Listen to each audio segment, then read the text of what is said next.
Good evening, everyone. Okay, let's try that again. Good evening, everyone. Okay, this will be the call and response portion of the program. I'm Troy McKenzie, Dean of NYU School of Law, and welcome to this year's Madison Lecture. The Madison Lecture has been a mainstay of our intellectual life at NYU for decades, dating all the way back to the first Madison Lecture, which was delivered in 1960 by Justice Hugo Black of the Supreme Court of the United States. And in that lecture, he famously described his theory of categorical protection of free speech rights. And that was published then in the Law Review, beginning a long tradition of Madison lectures here at NYU. As a note of personal privilege, I also want to acknowledge and thank a past Madison lecturer who is here with us today, Judge Pierre Laval, who gave the Madison lecture on dicta, which I urge everyone to read. Really fantastic lecture. I also want to acknowledge the work on this lecture over the years by someone who's not with us anymore, Professor Norman Dorson, who was the Frederick and Grace Stokes Professor of Law at NYU.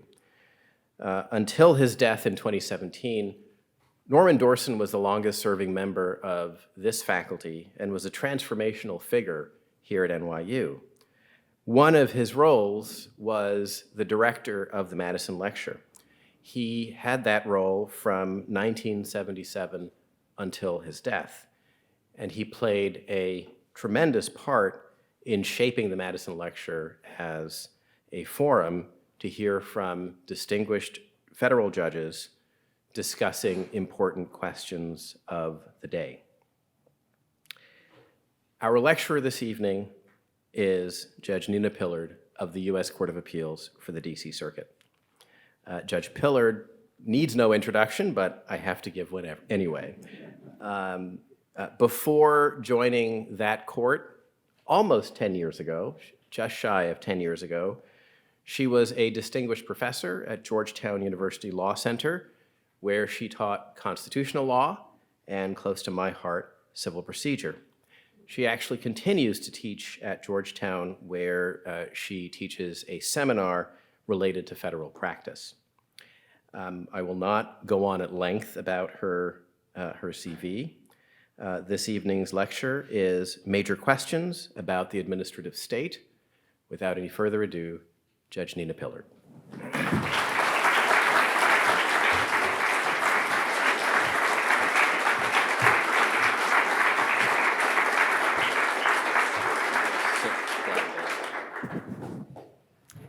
Thank you, Dean McKenzie, NYU law community, friends. It is such a pleasure to join you this evening to talk about a topic of rising legal significance, which is the Supreme Court's rethinking of the administrative state.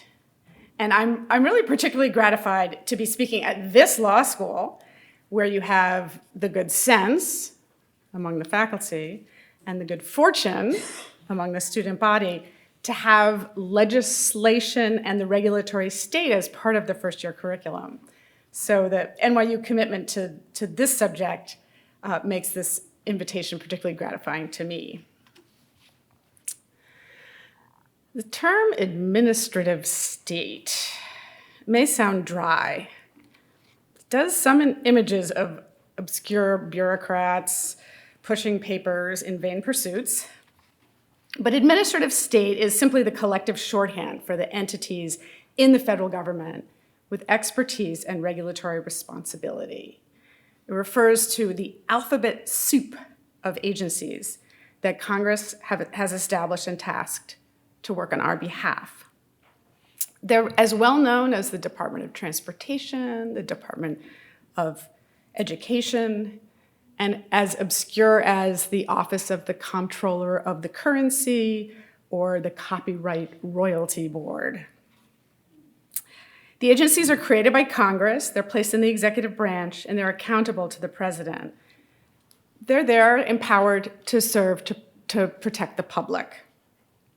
Most of the day-to-day work of the government is done by the agencies. And we depend on them. In our interconnected and complex country at this time, we count on them to keep markets fair, jobs and products safe, healthcare and retirement, income broadly available. The federal government regulates trains, planes, and automobiles, prescription drugs, the power grid, the internet. It works to protect our air, water, earth, animal, and plant species for current and future generations. So administrative state, abstract, but it has a lot of very concrete effects. I'm going to talk about some of the legal doctrines that apply to these agencies, and it's basically the law that governs government. And they're common principles that cut across the agencies and define their power and also limit their power without regard to the subject matter. And it's an area of law that's notoriously hard to teach. It's trying for students to study, and I understand that in trying to put together the talk for tonight. It's really hard to capture in sound bites. It's hard to kind of relate to in a concrete way. But I have to say, it's hugely important. In my 10 years on the DC Circuit, I've had more cases that engage with administrative law than any other area. It's funny, when I was a civil rights lawyer and then I went into academia, I thought I would teach civil rights. I ended up teaching civil procedure because it has that kind of relationship to the effectiveness of civil rights law. I feel like, I come into the DC Circuit and the kind of superpower on my court is the administrative law. So I've had cases on everything from offshore oil drilling to the 5G wireless network to hospital drug pricing. And the litigation in this area is really intensifying. There are strong indications that the Supreme Court is in the midst of an ambitious project to rework the balance of power in the federal government. And tonight I'm going to focus just on 3 doctrinal developments.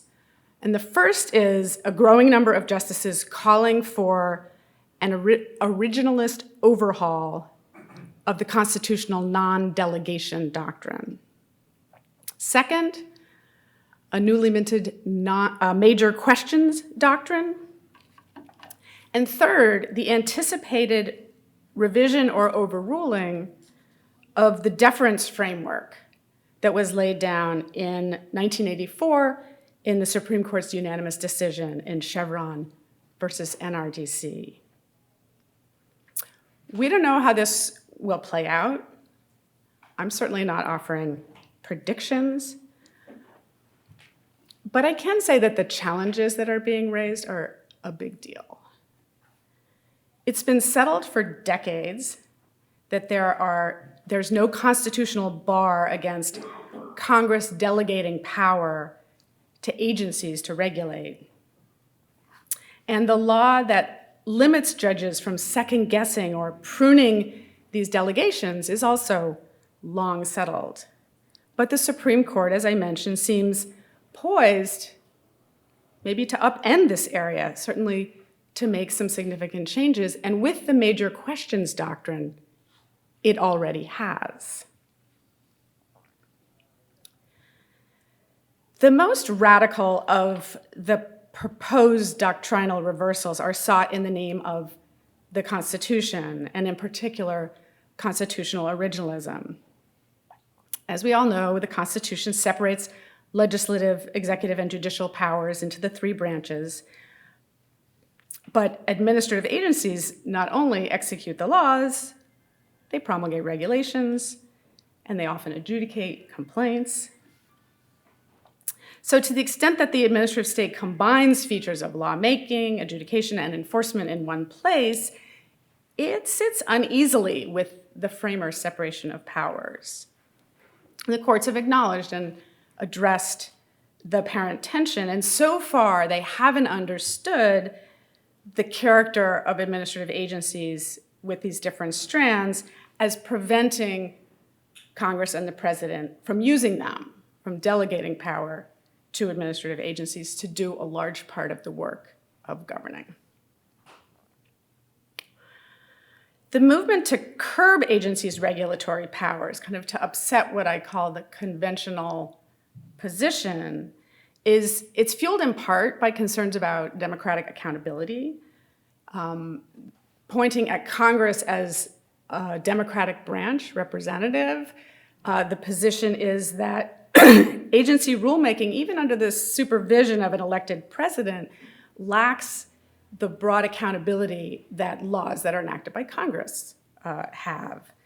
Also, fueling the critique is the notion that regulation weighs perhaps too heavily on the private marketplace, on business. Liberty from government regulation, the challengers assert, is what the constitutional separation of powers was designed to prevent.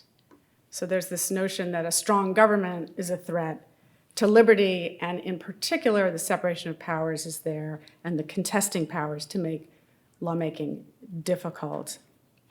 Chief Justice Roberts, in a dissenting opinion in 2010, summed up the concern with reference to the Federalist Papers. Quoting them, he warned, "The accumulation of all powers, legislative, executive, and judiciary, in the same hands may justly be pronounced the very definition of tyranny." It is problematic, he said, that, quote, "the accumulation of these powers in the same hands is a central feature of modern American government." And he was speaking in particular about the administrative agencies. These doctrines that I'm going to take you through, they're technical, but as a practical matter, they all bear on the ability of the government to confront many of the complex issues that we face. I'm first going to talk a little bit about the history of the administrative state, and then I'll briefly describe each of the three doctrinal developments, and I hope to leave you with a sense of sort of the nature of the debate and the stakes for all of us.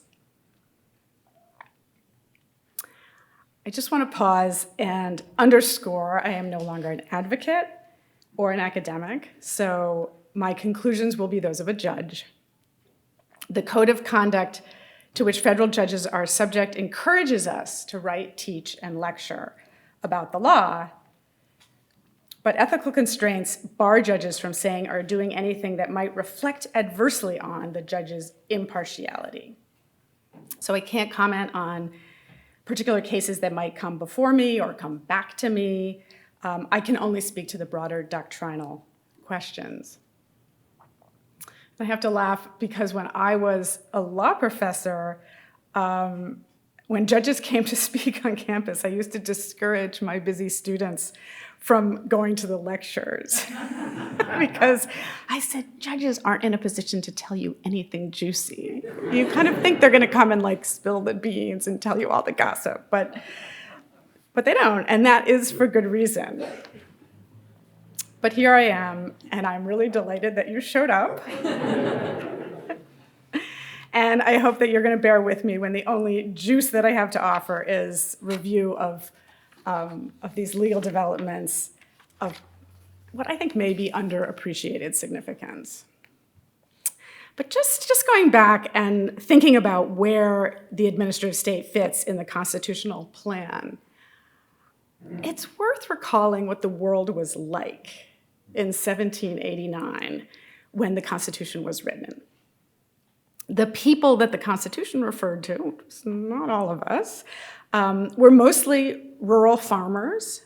A tiny fraction of the population lived in towns. We're talking like, the big towns, 2,000 people. There was hardly any interstate commerce, travel, or other activity calling for national regulation. Remember, there was no electricity, no railroads, no fossil fuels, no running water, no factories, no cars or paved roads. People traveled on foot or by horse. And as for medicine, I'm looking for my son who's in medical school, even the concept of infection and sterilization, a century in the future. Right? So when you think of the things that agencies do today, not so much on the radar screen at the time the Constitution was framed. And I suppose that cuts both ways. So governing then took place mostly at the local and state levels. The only federal agencies when the Constitution was written were the Departments of Foreign Affairs, Treasury, and War. Yes, there was a Postmaster General. Soon thereafter, a post office, postal service. There was an Attorney General, but there wasn't even a Department of Justice until 1870. And I think in the late 20s, the Justice Department was so small that it still fit in a 3-story townhouse. But over time, it became clear that the developing country needed more governance at the federal level. The Industrial Revolution was a big moment for this, bringing railroad expansion, factory production, with major effects across state lines. And Congress established the Interstate Commerce Commission in 1887 to regulate railroads, interstate vehicles, telephones, and then more broadly, other aspects of interstate commerce. Industrialization brought unprecedented benefits and many new hazards. Private enterprise concentrated wealth and power on a new scale and sometimes used it to take advantage of workers and consumers. So in the progressive era, the national government stepped up to assume more responsibility. In response to revolting filth at the Chicago meatpacking plants, Congress established the Food and Drug Administration in 1906 to protect working people in the new factories who were losing fingers and sleep. Congress established the Labor Department in 1913. And to break up the great monopolies of the Gilded Age, with the help of President Wilson, Congress established the Federal Trade Commission in 1914. The administrative state developed further after the stock market crashed in 1929. Plunged into poverty, and it really lasted. I mean, the economy didn't, I think the stock prices took 10 years to recover. People were out of work for years. Businesses folded, farms failed. And they looked for active assistance to the federal government. So in the 30s, FDR embarked on a New Deal for the American people that we've all read about in A Push. They didn't call it that when many of us were in high school, but. And they established new agencies to regulate and protect interests that the private market could not. Some of the agencies that were set up then disbanded after the crisis was over, but others exist to this day. The Securities Exchange Commission, the Federal Housing Administration, the National Labor Relations Board, Social Security Administration. Today, depending on how you count, the federal government has a workforce nationwide of more than 2 million civilian employees. And there are 15 executive departments and several dozen other agencies. Many of the accomplishments of the administrative state are so basic and ubiquitous that it's almost hard to notice them.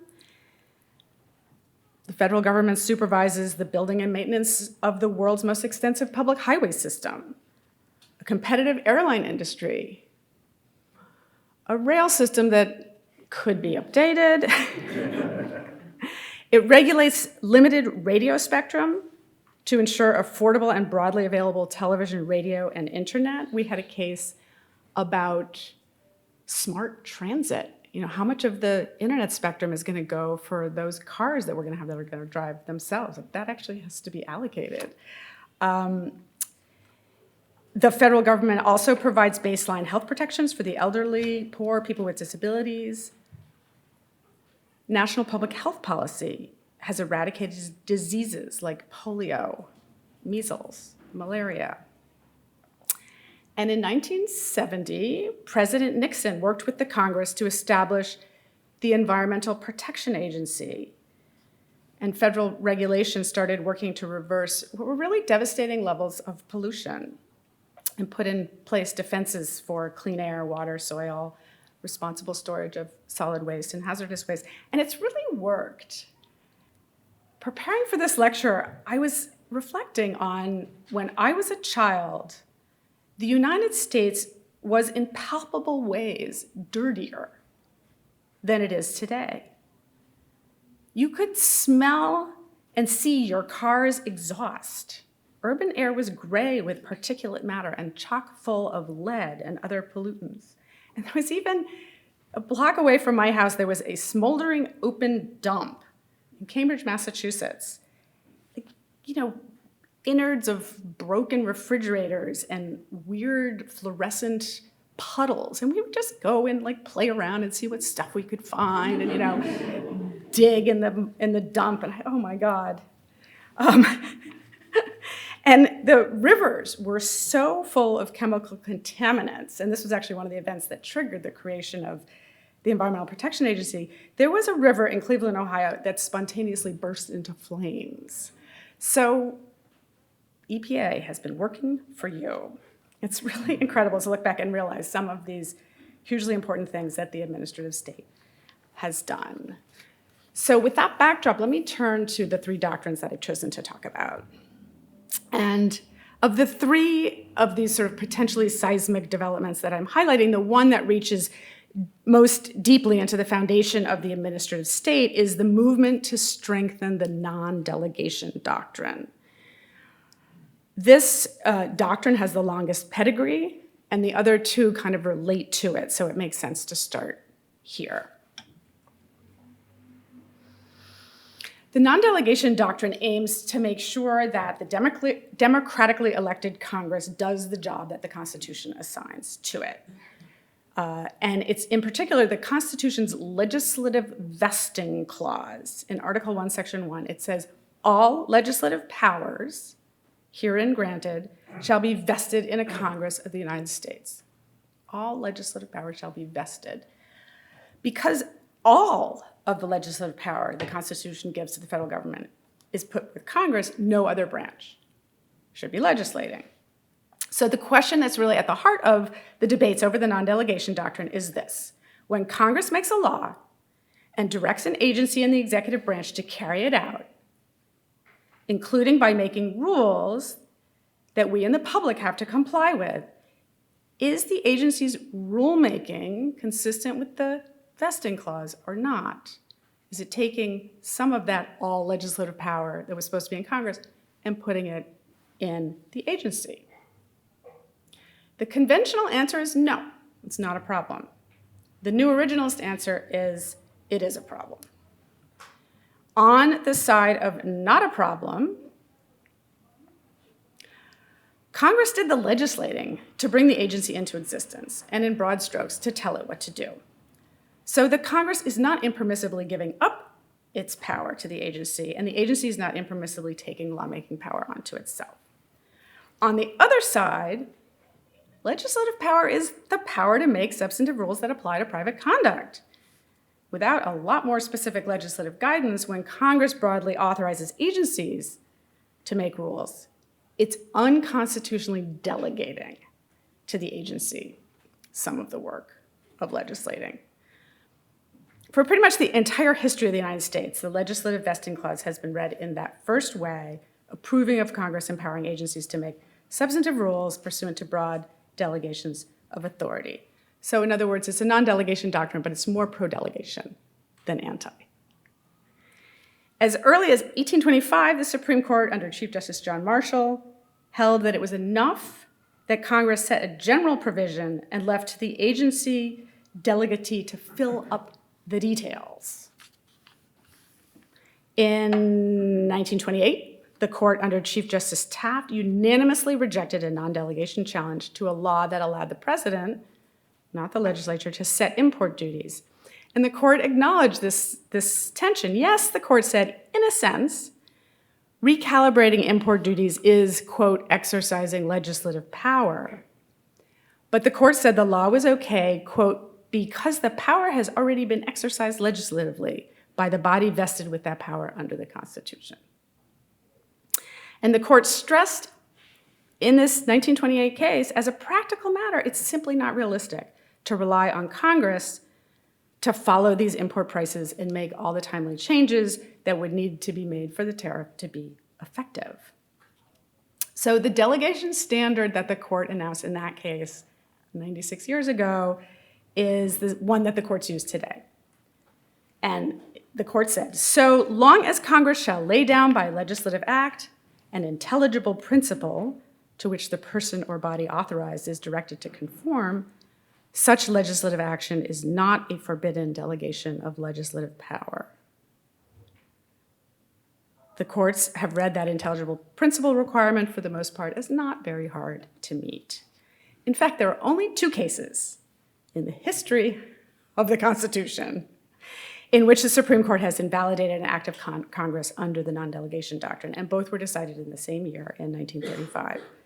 Those 2 cases arose from an early New Deal law, the National Industrial Recovery Act, that authorized the president to adopt codes broadly regulating certain commodities. And the Supreme Court took up these 2 challenges to that act, one dealing with poultry and the other with oil shipped interstate in excess of quotas. So the cases are sometimes referred to as the sick chicken case and the hot oil case.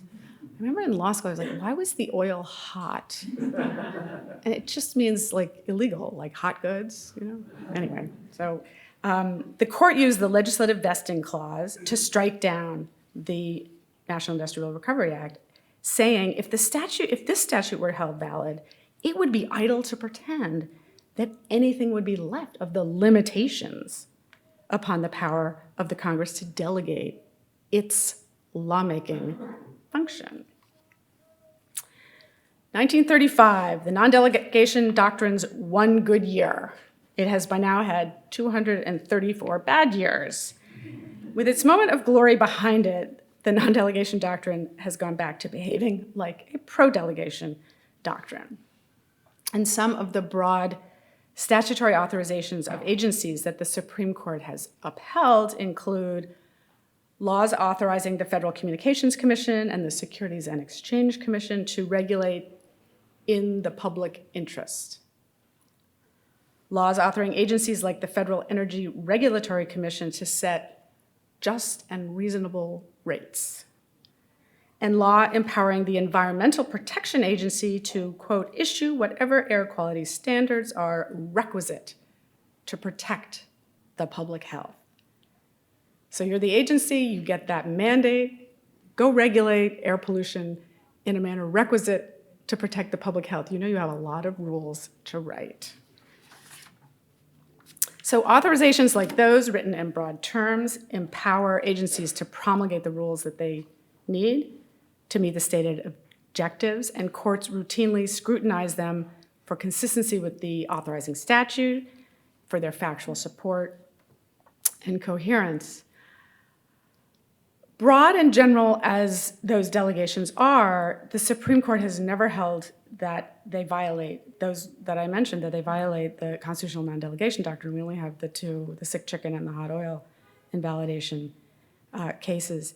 But I want to emphasize that acceptance of the constitutional validity of the delegations to agencies doesn't mean that agencies have a blank check.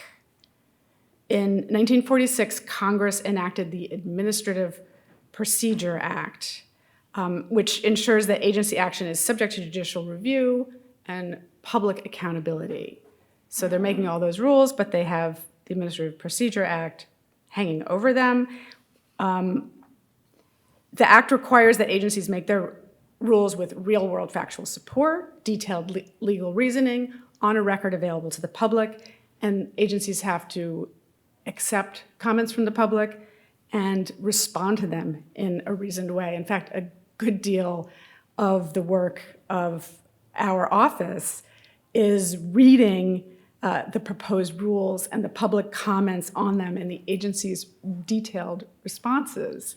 I have to say, on our court, you can learn a surprising amount about drone technology, recreational and commercial fisheries for red snapper. I mean, they're really telling you about what they're thinking about in these volumes and why they set this standard this way and that standard that way. And the APA also importantly provides an after-the-fact check against flawed rules by authorizing affected agencies, affected people affected by agency action to sue. And judicial review is a really important check. It's also deliberately pretty limited. a rule withstands review under the APA unless a court finds it to be arbitrary, capricious, and abuse of discretion or contrary to law. And there's a whole body of law. Those of you who have taken legislation and regulation know there's a whole body of law on what arbitrary and capricious means. A well-known administrative law case from 1980 involving the regulation of workplace exposure to benzene illustrates the role of the APA alongside non-delegation analysis. So this was a statute that gave only general direction to the Secretary of Labor to set the standards, this is the statutory language, quote, set the standards which most adequately assure, to the extent feasible, on the basis of the best available evidence, that no employee will suffer material impairment of health or functional capacity. So that's a pretty generally framed delegation. It tells the agency, make a rule, it's going to require employees to protect their employees from this known carcinogen, but it doesn't say how much is too much. It tells the agency, use the best available evidence and to choose the level that most adequately assures that employees won't suffer impairment. Qualifies it by saying to the extent feasible. A lot of choices for the agency to make. The Supreme Court invalidated the rule, but not as an unconstitutional delegation of lawmaking authority to the agency. It concluded that the agency had not made a sufficient record, factually, under the Administrative Procedure Act to support the chosen level of benzene exposure that the employers could not exceed, and it sent it back to the agency for a redo. Only a single justice, William Rehnquist, believed that the statute was an unconstitutional delegation for want of an intelligible principle. So his objection was that Congress would have to work to, Congress itself had to do the work, right? The agency couldn't do this work. If you want to have a benzene workplace exposure limit, it has to be made by Congress. They have to fix the point on the continuum of relative safety where benzene exposure is going to be disallowed. He was the only one who thought that this was too general of a delegation because, as he put it, the buck stops with Congress. So this case, I tell you about this case in part to give you a concrete sense about how this doctrine works, but also to show some of the stakes in this effort to revive the non-delegation doctrine. And some of the current justices who want to revive it are citing back, Justice Rehnquist had it right in that case. That's what we should be doing. Now, what's the difference? The majority called for a remand for a better evidentiary record in the agency. They called for an agency redo of the rule. Justice Rehnquist would have wiped out the underlying statutory requirement, meaning that workplace regulation of chemical exposure under the law would have halted pending a legislative redo, something far less likely to happen. The court again stayed the course in allowing broad delegation in a 1989 case when it upheld the law establishing the United States Sentencing Commission and empowering it to write the now familiar sentencing guidelines. The court reiterated that, quote, the non-delegation doctrine does not prevent Congress from obtaining the assistance of its coordinate branches. It described its holding as driven by a practical understanding that in our increasingly complex society, replete with ever-changing and more technical problems, Congress simply cannot do its job absent an ability to delegate power under broad general directives. This time, only Justice Scalia dissented. And he rested on a non-delegation ground, but in a very case-specific way. He pointed out that unlike ordinary agencies with their programmatic and enforcement responsibilities, the Sentencing Commission, brand new entity, its only job was to write up the new substantive rules for courts to use in sentencing. So sending such a pure lawmaking task to a lawmaking-only body, for him, that was the non-delegation problem. And as he memorably put it, Congress cannot create and empower a junior varsity legislature. So as long as the agency is not a junior varsity legislature, but more like the EPA or an entity that does policy and investigation and rulemaking, even for Justice Scalia, that is okay. So the Sentencing Commission case shows that the court was unanimously not interested in kind of recalibrating the specificity of congressional direction to agencies. They weren't going to rethink that pretty forgiving, intelligible principle required for ordinary agency rulemaking. So that's the conventional view of the non-delegation doctrine that has carried the day for more than a century, but it's under new scrutiny. And the big indicator of this is a 2019 criminal case called Gundy versus the United States. The Supreme Court granted review of a non-delegation challenge. The petitioner said this is a violation of the non-delegation doctrine. The court took it, but only 8 justices heard the case because Justice Kavanaugh recused. A bare 4-member plurality turned away the challenge. But it marks some lines of engagement. 3 justices wrote in a dissent that they would have used the case to revive the Depression-era non-delegation doctrine, the sick chicken and hot oil case doctrine. They said Congress itself, not the agencies, must make, quote, the generally applicable rules of conduct governing future action by private persons. I said there were 8, so there's 4 and then 3 dissenters. Justice Alito did not join the 3 Gundy dissenters, but he said he was ready to, quote, reconsider the approach we have taken for the past 84 years. He just wasn't willing to do it in that case with its unusual facts and the evenly divided court. Justices Kavanaugh, Barrett, and Jackson have not tipped their hands. 2 of the plurality from the Gundy case have since left the court. 1 vote from those other 3, Kavanaugh, Barrett, or Jackson, would be sufficient.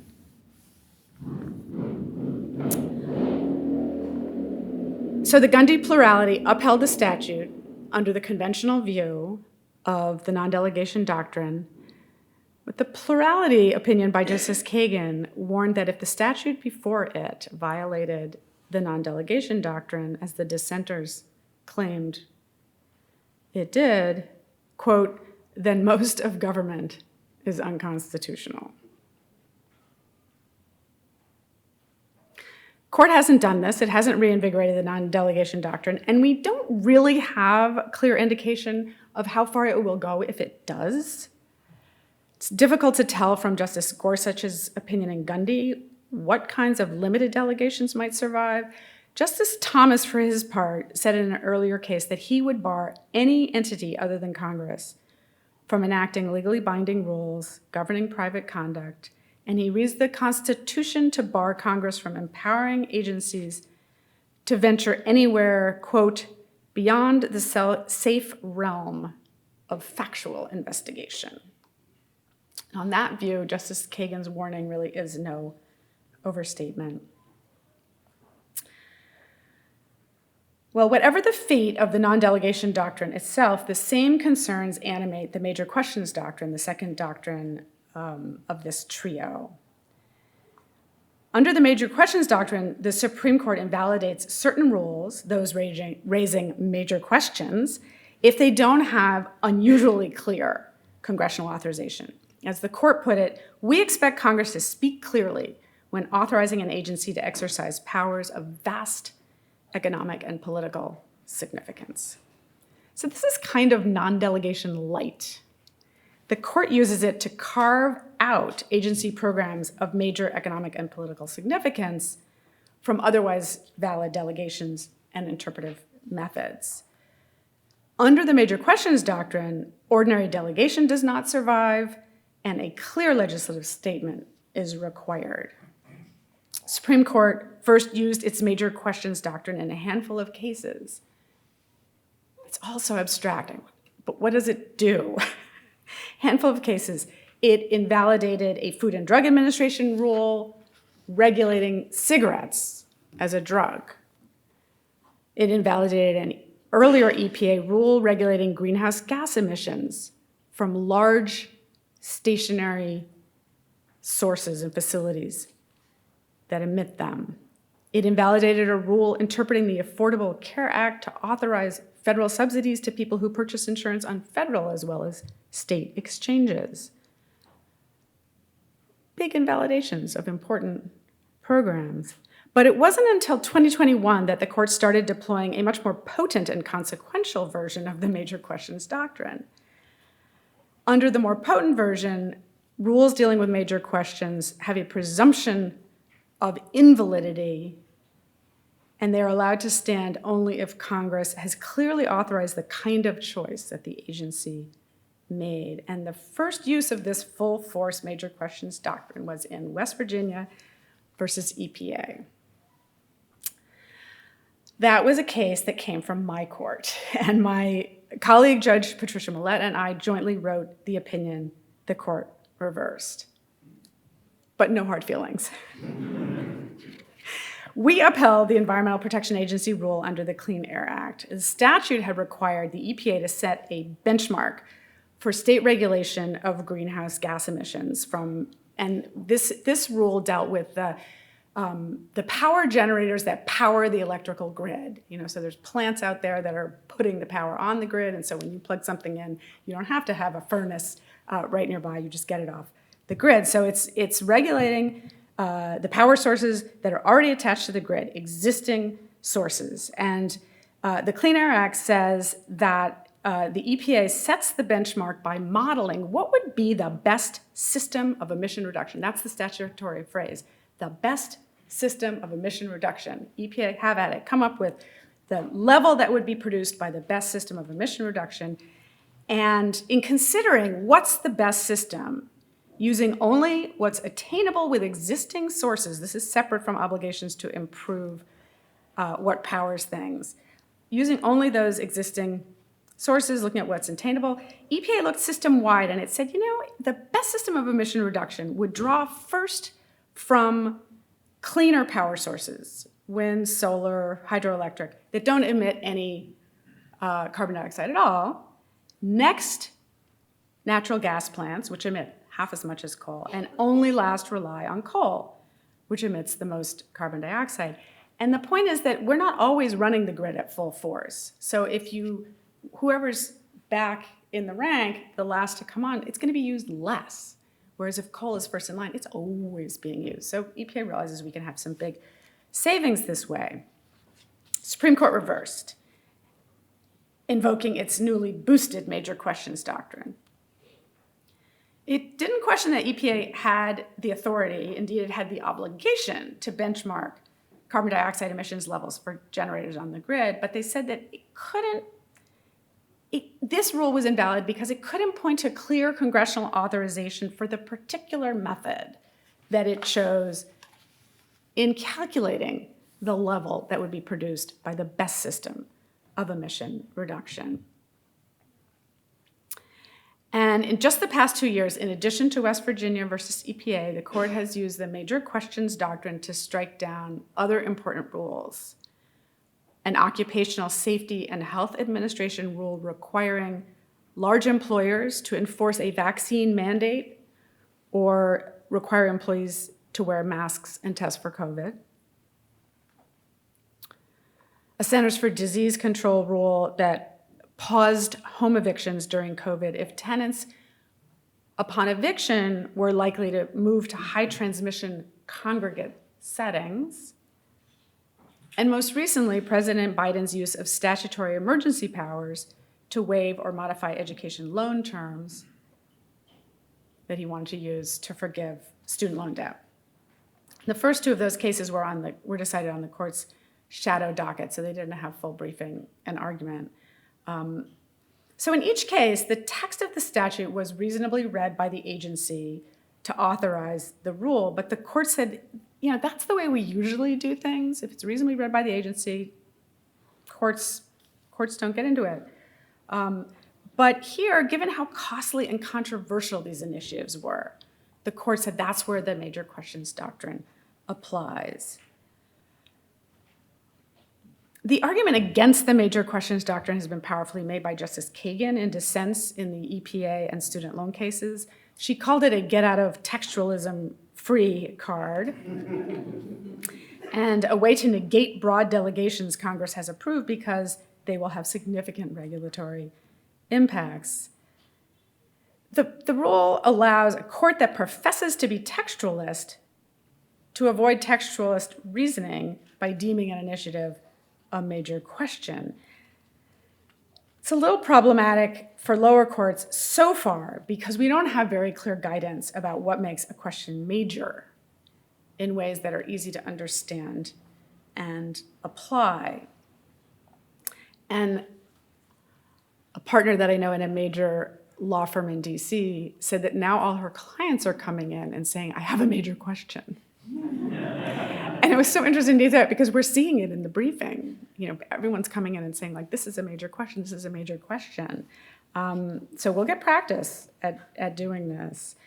The parameters are really not clear, and even on the court, the different justices have different ideas about what counts. The Chief Justice in West Virginia had sort of 6 different factors. An opinion by Justice Alito concurring had like 2.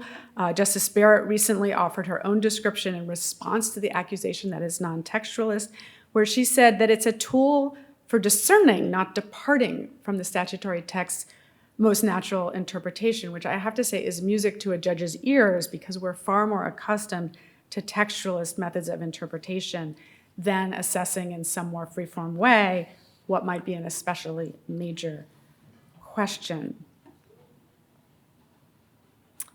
In defense of the major questions doctrine, the court tells us its concern is not the substance of the policy, but just who decides, the unelected bureaucrats or the people's representatives in Congress.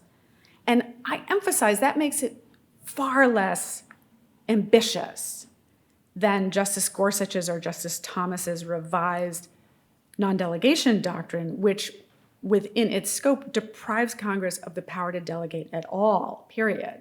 Major questions doctrine says Congress can still delegate, it just has to be clear. A little unclear what the daylight is, because if Congress has to be really specific, then maybe it's not delegating at all. It's just having to make the decision. But one reason that Congress often delegates through relatively open-ended terms is precisely that it cannot know in advance what response will be needed to respond to particular facts on the ground. And you see that when you look at the nature of these cases. The greenhouse gas case, the 2 COVID cases, the student loan case using emergency powers.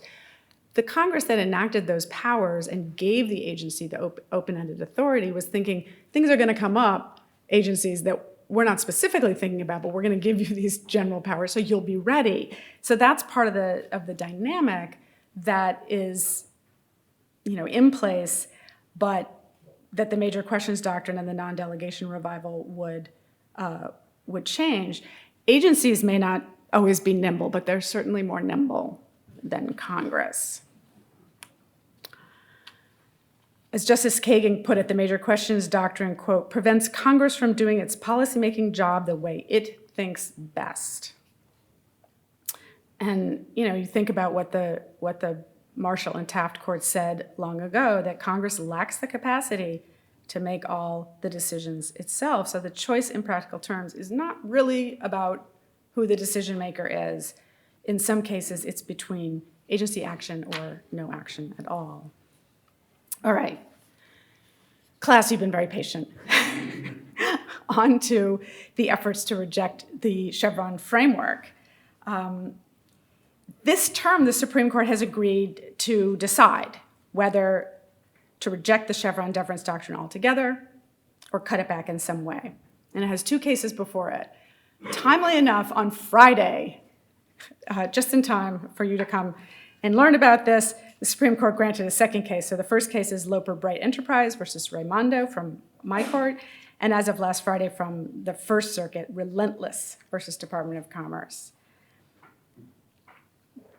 As with the movement to remake the non-delegation doctrine, Justice Gorsuch is one of the strongest voices in opposition to the Chevron deference doctrine as well.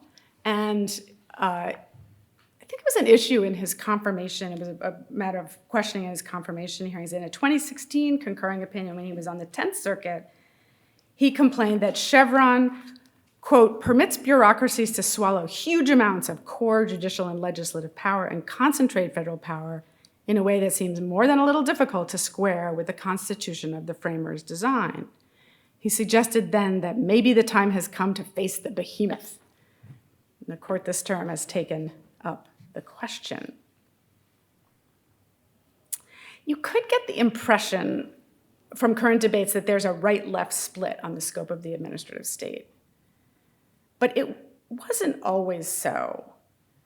In Chevron itself, which was unanimous, the 1984 decision, the court held that when Congress grants an agency authority to administer a statute, so come up with fair and reasonable rates, it implicitly grants the agency authority to resolve statutory ambiguities and fill gaps. So there's delegation in general terms, and then there's this kind of like, take it all. If you're going to take it, Congress says to the agency, take it all. You, the agency, if you run across ambiguities in the statute, gaps in the statute, under the Chevron doctrine, the assumption is that Congress is saying, agency, use your expertise and policy judgment to reasonably interpret across those ambiguities and gaps. And Chevron requires courts to accept what the agency chooses as long as it's reasonable. So I'm a court, and I'm reading the same statute that the agency has read to support its role. And I think, actually, I think there's a better reading. As long as the agency's reading is reasonable, it's one of a range of acceptable readings, I'm not allowed under Chevron to impose my view. So it really requires a kind of modesty and restraint from courts. As long as the statute genuinely supports more than one interpretation, agency wins. So just concretely, in Chevron, what was the issue? The question was whether EPA had validly used a bubble concept in defining a source under the Clean Air Act. In other words, do emissions limits have to be applied to each smokestack and vent, or could the agency work with a different unit size, posit a bubble that encloses a facility, a bunch of smokestacks and vents, and set the level for the grouping? And the benefit, if you set the level for the grouping, is that a facility that's, with this smokestack meets the limit, but if it goes even further down, then it can use some of that allowance for like other vents and smokestacks. It gives more flexibility as long as the bubble emits below the relevant limit. The court in Chevron said the bubble concept was fine, that the interpretation of the level of source to include refer not just to smokestack, vent, each one being a separate source, but the source being everything within the bubble. The court said that was fine. We can't tell, they said, one way or another what Congress meant. You can read it reasonably either way. Agency makes the choice. What it thinks makes the most sense from a policy perspective, court upholds the rule. For the more junior lawyers in the room, it is hard to overstate, and the non-lawyers, it is hard to overstate how canonical, like how foundational this Chevron case is. The Supreme Court has relied on this Chevron method of deference to the agency in more than 100 cases. My court, and I'm only one of 13 different circuits, probably 10 times that many. There are thousands of cases using this methodology. But Chevron deference is on the chopping block. The opponents say, as with the non-delegation doctrine or the friendly delegation doctrine, and as with major questions, that there's a separation of powers problem by letting agencies usurp the power of Article III courts. Who makes the decisions about the law? Marbury versus Madison, Article III, Chief Justice Marshall, the earliest court, says it's for the courts to say what the law is, right? If we let the agency decide what source means, are we, the courts, properly saying what the law is? There's also an Administrative Procedure Act challenge to Chevron. Administrative Procedure Act says courts have to decide whether something is consistent with the law. If we're letting the agencies say what source means, then we're violating the Administrative Procedure Act as well. The court actually responded to that very charge in Chevron itself.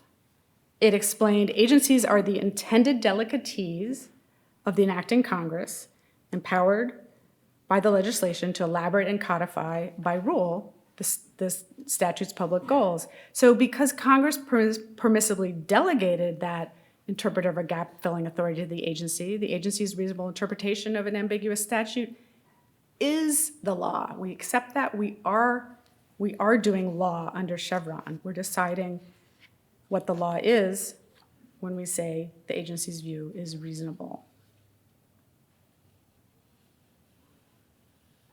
Chevron deference has some interesting benefits that the Solicitor General has written in her brief. Only the Loper-Bright case has been brief. But one of the things she points out that I hadn't really thought about is that if the agency, let's say EPA adopting the bubble concept, the agency interprets the law, it's not nationwide. If courts are interpreting, we have different circuits. So if my court says yes, bubble concept, the 10th Circuit says no bubble concept, well, yeah, the Supreme Court can resolve the conflict. But as I mentioned, Chevron is used in a lot of different cases, so you're going to have a lot more sort of disuniformity before things settle down. And that's a lot of new work for the court and a lot of confusion in the meantime. There's also an argument in defense of Chevron that it's flexible in a way that judicial interpretations are not. And again, the Chevron case itself is an illustration because the prior administration had interpreted source to mean each smokestack and each vent, and then the new administration comes in with different policy priorities and says, no, we actually want to use this bubble concept. And the court was aware that there was a policy change behind the shift. It may seem weird that the law means a different thing because a new administration comes in, but it reflects the democratic responsiveness to the political preferences that get one president or another president elected. So it's giving the agencies a kind of flexibility to respond, not just to politics, but also to new information, to experience, to programmatic priorities. It kind of allows a more provisional and adaptable approach to the statute when the statute is giving some room, this kind of reasonable alternatives. And that kind of leeway would be lost if Chevron were overruled. For the moment, until June or July, Chevron remains on the books. But it's really striking. The Supreme Court has not relied on it since 2016. So it's this weird kind of zombie precedent. The court keeps deciding challenges to agencies' interpretations of ambiguous terms in their authorizing statute, but it's just stopped using the methodology. It stopped even mentioning Chevron. Of course, lower courts are still bound by Supreme Court precedent until it's been reversed, and it hasn't been reversed. So on my level, we keep getting cases challenging agencies. We can't anticipate what the Supreme Court is going to do, so we have to decide under the old Chevron approach. All right.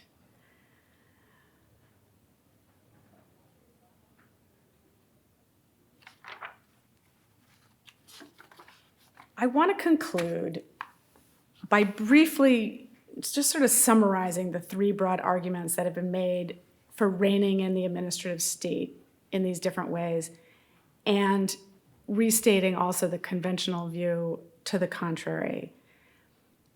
And three broad arguments, they're interrelated, and they all have to do with constitutional analysis, but I would label them as constitutional originalism, democracy, and liberty. On the Constitution and originalism, you've heard this in the as I told you about the doctrines and the reasoning of them. So the critics of the administrative state assert that the framers of the Constitution didn't foresee administrative agencies in anything like the role they play today. And the critics label the administrative agencies in a very, I think, effective piece of rhetoric, a headless fourth branch. You know, and the conventional view would push back and say it's not a fourth branch, they're part of the executive branch. But it's very catchy, a headless fourth branch. The Constitution only provides for three. And they say the originalist definition of the law, in the law that is vested exclusively in Congress, encompasses all rules governing private conduct. So it would forbid agencies from promulgating rules that apply to business, to institutions, to individuals. Of course, they can say things about how they're going to do their own internal processes, but if it affects the rest of us, no. To the extent that delegation of lawmaking power is allowed at all, the major questions doctrine's requirement of a clear statement from Congress limits delegation of lawmaking by requiring specific confirmation from Congress as to what it was enabling the Congress to do and how. And then as for Chevron deference, the originalist objection is that because Marbury versus Madison interprets the Constitution to make the courts the definitive voice on what the law requires, deference is unconstitutional because the courts thereby shirk their duty and the agencies overstep. So that's the critique from an originalist view of the Constitution. And the conventional comeback to that is the administrative state complies with the constitutional separation of powers, including the description of each of the branches' powers, and that the broad structural outlines of the Constitution are not intended as a straitjacket on government.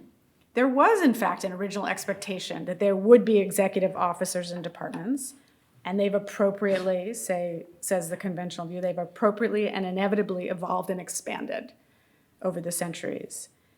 And they would say originalism is a particularly bad fit for the project of calibrating limits on the role of agencies. There's just not any evidence that the original understanding precludes Congress from establishing new kinds of administrative agencies, empowering them to regulate new matters subject to presidential and congressional control.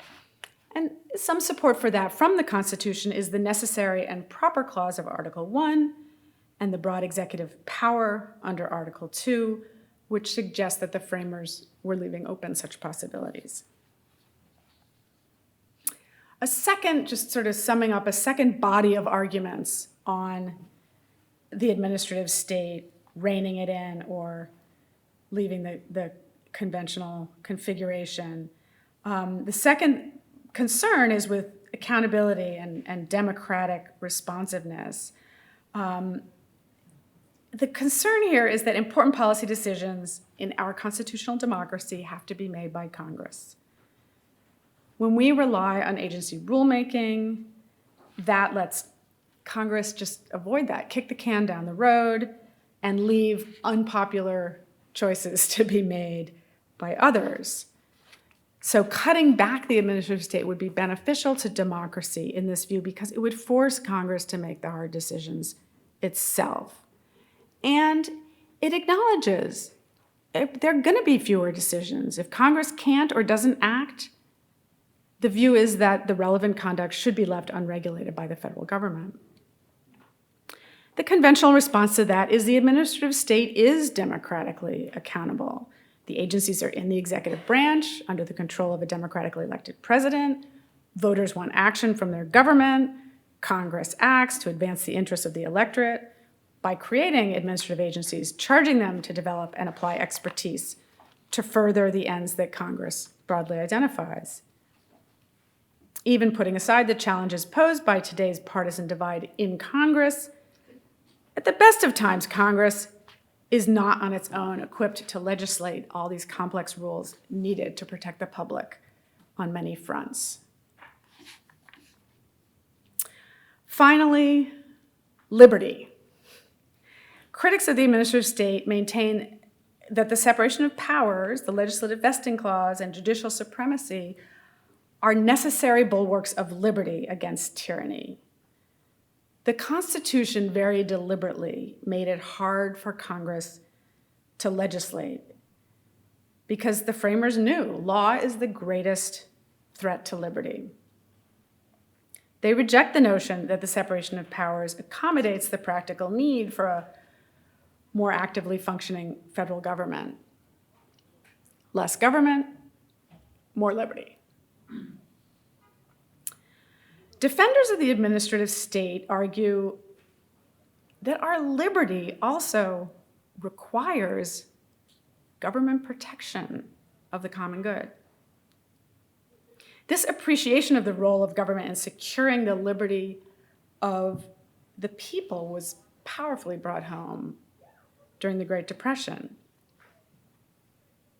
Without government action, we would lack the liberty to have, even in rural areas, access to electricity and the internet, the liberty to get on a highway in a safe car and travel on safe roads and bridges, the liberty to be healthy and have vaccinations that protect us from diseases like polio, smallpox, COVID, the liberty to breathe clean air and drink clean water, the liberty not just of the liberty not to be exploited by powerful actors in the private market.